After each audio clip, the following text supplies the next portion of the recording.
నామానికి స్తోత్రం కలుగును గాక.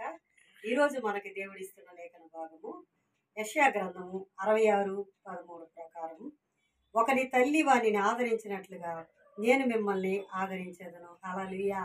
ప్రియ దేవుని బిడ్డలారా, ఒకని తల్లి వానిని ఆదరించినట్లుగా నేను మిమ్మల్ని ఆదరించేదను అని దేవుడు వాగ్దానం ఇస్తూ ఉన్నాడు.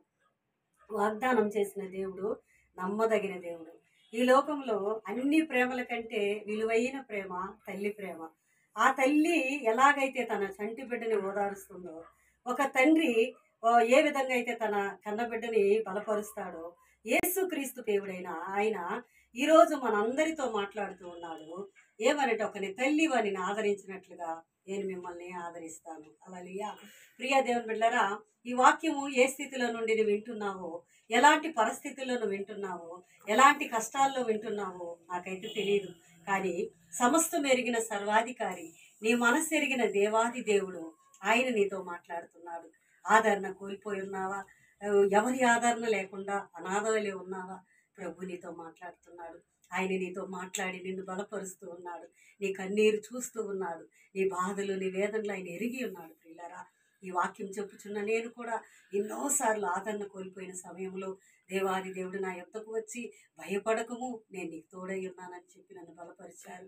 అలాగే ఈ రోజు కూడా ఈ వాక్యం ఏ స్థితిలో నువ్వు ఎక్కడ ఉండి వింటున్నావో, నువ్వు ఎలాంటి వారివైనా, ఎలాంటి శోధనలో ఉన్నా, ఒకరి తల్లి వారిని ఆదరించినట్లుగా నేను నిన్ను ఆదరిస్తానని పరిశుద్ధాత్మ దేవుడు మాట్లాడుతున్నాడు.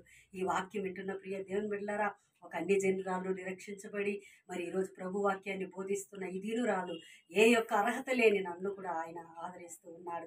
ఆయన బలపరుస్తూ ఉన్నాడు.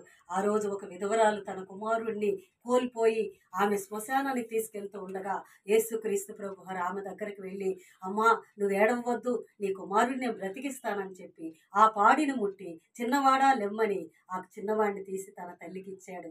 ఆ తల్లి యొక్క కన్నీరు తుడిచి ఆమెను ఆదరించాడు.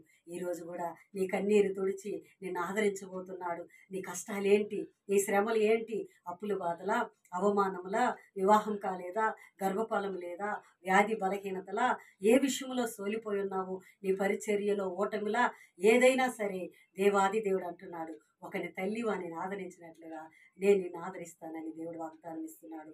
దేవుడు ఇచ్చిన ఈ వాక్యాన్ని దేవుడు దీవించుగాక. ఆమేన్. ప్రియులారా, మరి ఈరోజు ఈ వాక్యాన్ని మీరు వీక్షించి ఇది విన్నవారు, పరిశుద్ధాత్మ దేవుడు మీతో మాట్లాడి, ఒకవేళ దేవుడు మిమ్మల్ని దర్శిస్తే మీరు లైక్ చేయండి, మరి షేర్ చేయండి, సబ్స్క్రైబ్ చేయండి. ఆమేన్. దేవుడు మిమ్మల్ని దీవించుగాక.